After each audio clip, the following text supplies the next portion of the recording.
ลิ่นหอมห่วยๆแล้วโอ้เสียงหม้อโคตรกระไรทุกคนมึงเนี่ยกับหมูแกงหน่อไม้มากินข้าวเด้อตอนเที่ยงตอนบ่ายไปหาคุดมันแซงบ่ได้ทุกคนก็เลยพากันเปลี่ยนแผนว่ะหลานชวนมาหาหน่อไม้ก็เลยมาหาหน่อไม้อยู่ก่อป้าทุกคนเพิ่นปลูกไว้หน่อไม้อันหนาแรกเลยนะทุกคนตอนนี้ก็ฮอดก่อหน่อไม้แล้วกำลังสิหักหน่อไม้เด้อก็มีอยู่ทุกคนนี่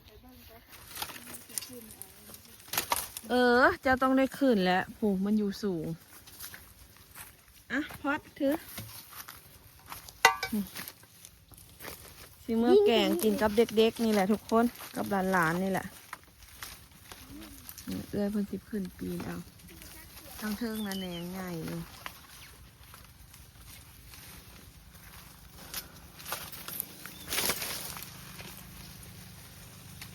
ก่อหน่อไม้เพิ่นก็บ่ได้ง่ายดอกทุกคนมันก่อน้อยอยู่หาก็ได้ปี2 ปีเอาเสียมให้เคียวแล้วแม่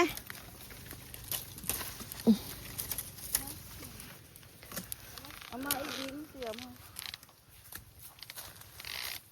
เก็บใส่กระตาครับฮักอะไรละฮักนี่ฮักทุกคนเอ้ยเขาขึ้นไปเอาบนระบบวัน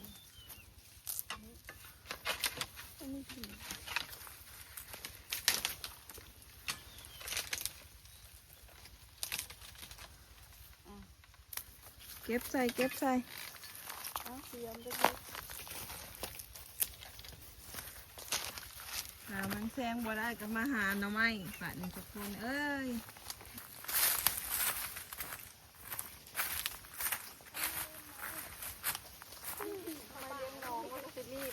ใส่บูมี่ดอกหน่อไม้เลี้ยงน้องนะแค่บูโฮสนะไปหาอยู่สวนเขาตื่มแหนงหน่อไม้แผ่บ้านเขาเด็กมันบอกออกบอกอยู่ได้ตอนหักมันก็รีไปใจนี่ทุกคนกำลังสิได้พอแกงละ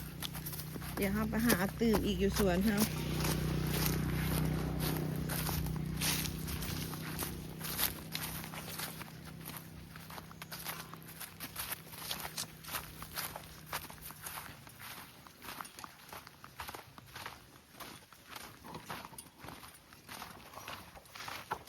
อัดหัวให้เราเด้องัวสิข่าวกินเครื่องแล้วนะเอามาได้เลยไปสวนครับผมวันนี้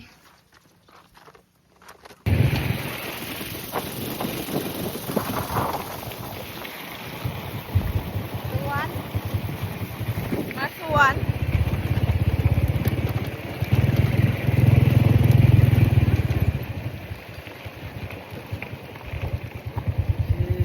หมดสวนแล้ว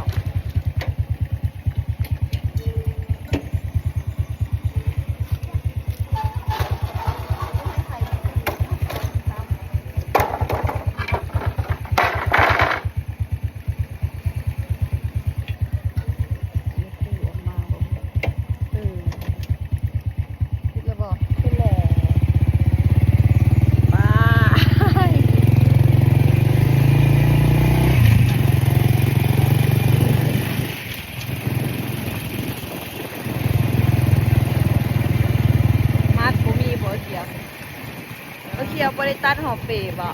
ตัดยู่หอบในเปย์เราซักของนี่ฮอดสวนแล้วทุกคนไปรอหาหน่อไม้ในสวนก่อนตัวยังบ่ใหญ่ปานใดทุกคนเพราะว่าหากระเลี้ยงได้ประมาณ2 เดือนนี่แหละนี่บางทีมันมีอันนั้นอีกป้าไว้ก่อนอันนะหน่อนะเขียวเอาแต่แหนงวันนี้นะนี่แหนงมันหลายอยู่เขาจะไปหาลายกออยู่ที่เขากินบ้างยังหลายกออยู่เขาจะไปเลาะหามันเบิด เขาได้แดงใหญ่นะ เอาเนี่ยหน่อไม้นี่แห้งหักแห้งแตกเด้อ อันนี้ก็ก่อนี่ก็ปลูกปีกายนี่เนาะ ต้องพันมันออกเลยค่ะ เดี๋ยวเขาไปรอหาบุกก่อนหน่อนี่ป้าไว้ซะก่อนทุกคน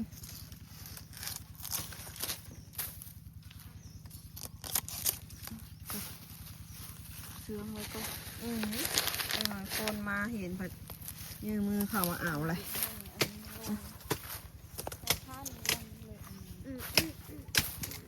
ทุกคน อันนี้เป็นส่วนหอมเปรย์ที่ใหญ่และตัดได้หลายรอบแล้วทุกคนเลยนี่ ใหญ่เต็มที่ขนาดเลยพักเขาก็สิลงไปเก็บยอดอันพางผักอื้อหันแหละมาใส่พอมาขักคือบกเก็บขายตัวผู้มันฮะเขียว ได้ พางผักอื้อ บอกจากแล้วถ้าได้ลงไปเบิ้งเลย ค่อยลงไปเบิ่งมือเช้านี่บักหลายๆเนี่ยเก็บหมกเพชรไปใส่นะหมกเพชรไม่ไทยนี่คนเอ้ยหายอยู่สวนเฮาอยากอย่างก็หากินเก็บกิน อาหารตามธรรมชาติมีบอกก่อนนี่ตัวนี้มันแห้งแล้งมันไก่คนบริโภคน้ำต้องไปปลูกไว้แถวใกล้ๆอันนะพูปลูกไว้แถวใกล้ๆเห็น ใจเหี่ยวเบิ้งน้ำ แม่นก็ไปเบิกหน่อไม้ไปบ้านเฮาพุ่นละหัวสวนพุ่นเดี๋ยวอ้ายระบักเอากล้วยนี่มือเช้านี่ค่ะกล้วยสุกคาเครือ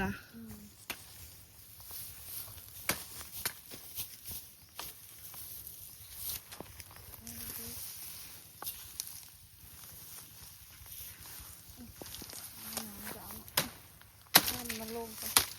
ตะกี้หักกักซากอยู่ในนี้ค่ะ วันนี้มันบ่ได้กินน้ำมันแห้งเลยนะ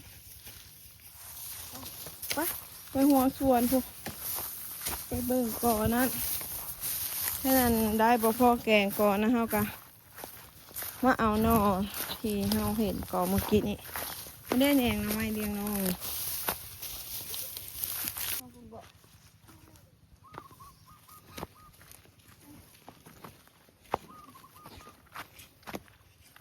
เอาหมากตึงๆมัน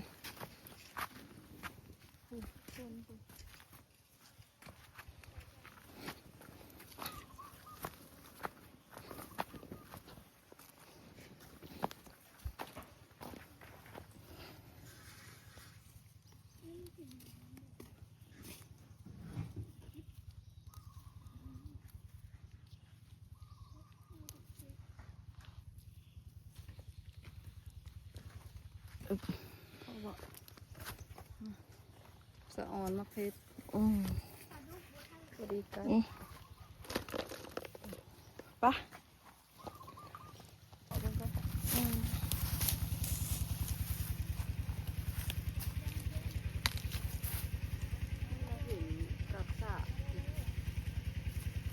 มีคนเข้ามาหาแล้วมั้ง มาเด็กๆเอาเสียมมาดูไม่เกี่ยวเห็ดเลยนี่ แหนงมันหรือหน่อ แหน่มัน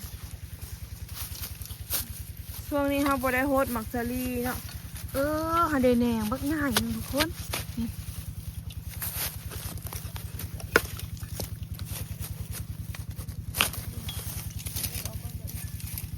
หาได้นี่น้ำข้างมันนี่นี่ทุกคนมีหลายแหนงดูระวังตาเด้อได้หาเขียวข้างนะคะ2 อัน 3 อันนี่ทุกคนมีแหนงใหญ่แล้วทุกคนมันซุ่มอยู่ทุกคนก็เลยได้แหนงใหญ่นี่ฮันแหละ2 อันพูเห็นบ่อะโอ้ได้หน่อในก่อนั้น นี่เคยมาก่อนเลย แหนงหน่อไม้อันนี้มีเนาะแค่เท้าฮักมันตลอดมันแห้งออกเลยเขียวหน่อไม้นี่นะ นี่เด็กซับเอาเบิดระเบาะนะคะเจ้าหาเบิ่งคักแหละผู้ทั้งนายเด็กก็เอาเนี่ยกว่าฮะเอาเสียมฮะก็เอาโอ้ทุกคนมีลายแหนงได้ลายแหนงเติบแล้วก่อนี่ทุกคนฟืนมันไปหาพูดมันแซงบ่ได้มันแซงเลยดึงเอาฟืนกับพอดีได้แบบนะหมัดนะอ่ะดึงมาให้แล้วน้ำใสเขาอีรุ่นเอาขึ้นมาเขาไปกองไว้ที่ไหนบ้างโดยโอ้ยอีละเอามาให้โอ้ยไปยืดสินะโดยเอาขึ้นมาวางจีน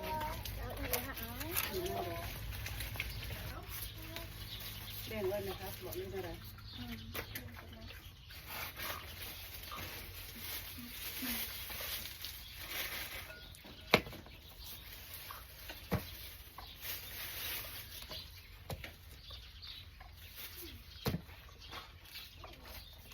หอมเราไม่มันมีความหอมอยู่ในตัวมันทำไมอันนี้หอมเลยนี่จะทัดสารแน่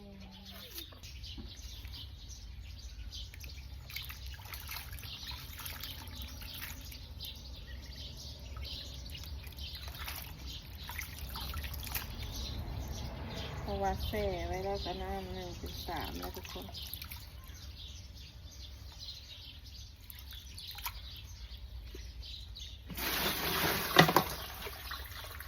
นี่ทุกคนล้างแล้วเตรียมเครื่องไปแกงแบบนี้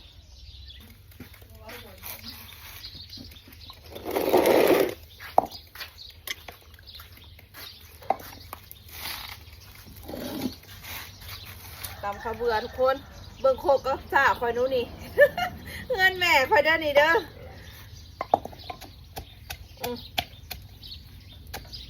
จักว่าใส่อันข้าวเบื่อลายพวกกระบอกจัง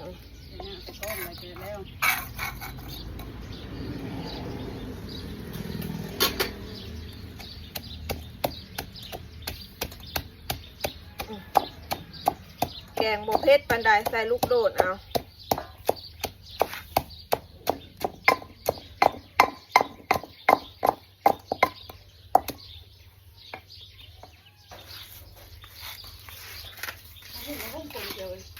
มันยังอ่อนอยู่ที่บางหัวเลยก็มันจะขมค่ะ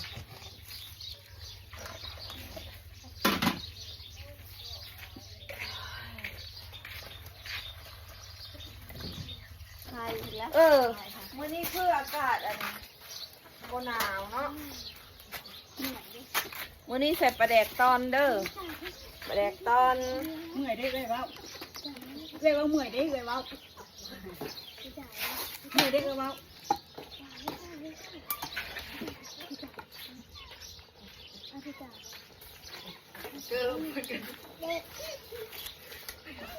เข้าไปกินของใครอยู่ในเงินเงินใส่กินโปรแกงหน่อไม้นี่น้ำใสเอาเนี่ย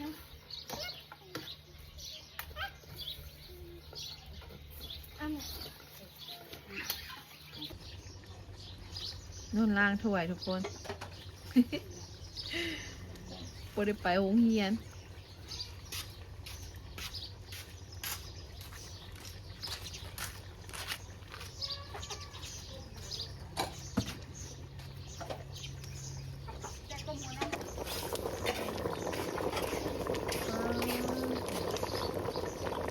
กลิ่นหอมห่วยๆแล้วโอ้เสียงหม้อโคตรกระไร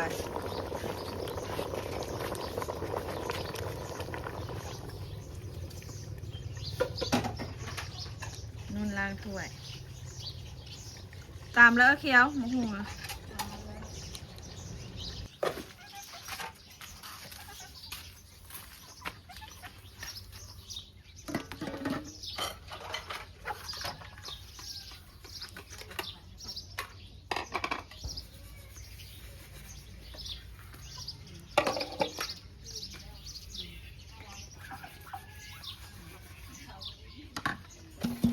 ทุกคนมึงเนี่ย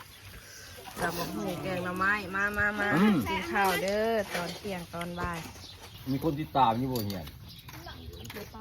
นี่ล่ะ บอก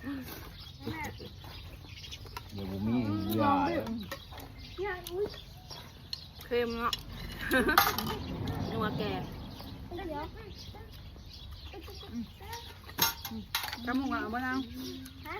จำหงเอาบ่ ขับ มะเขือมากเถอะเสือ เอาลายไปเลยได้ยาเดียว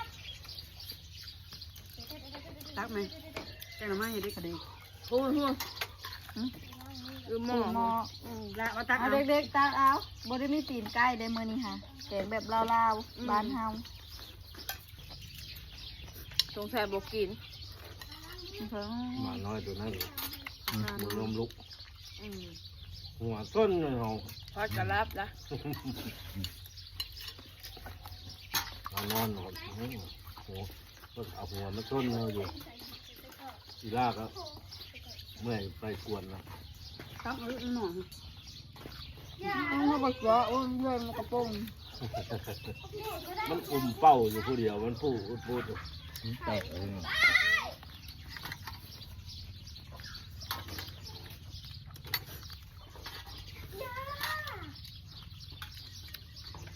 มันดูดีมันโบแอบมันวิ่งตามดังมันลงกว่าโบแอบ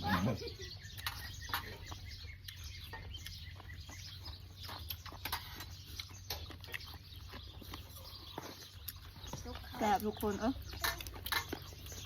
ง่ายดูนะ จังมอง 3 โมง มาดูแล้วสา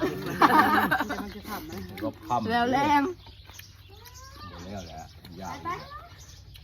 ก็คือ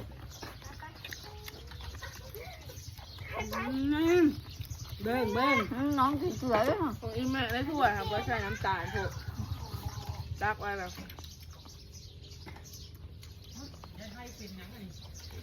ตื่นนอนมองไปแล้วเหนื่อยจะพาไปเพลง อืม เอาไปไปเลยมาหายผู้หญิงด้วย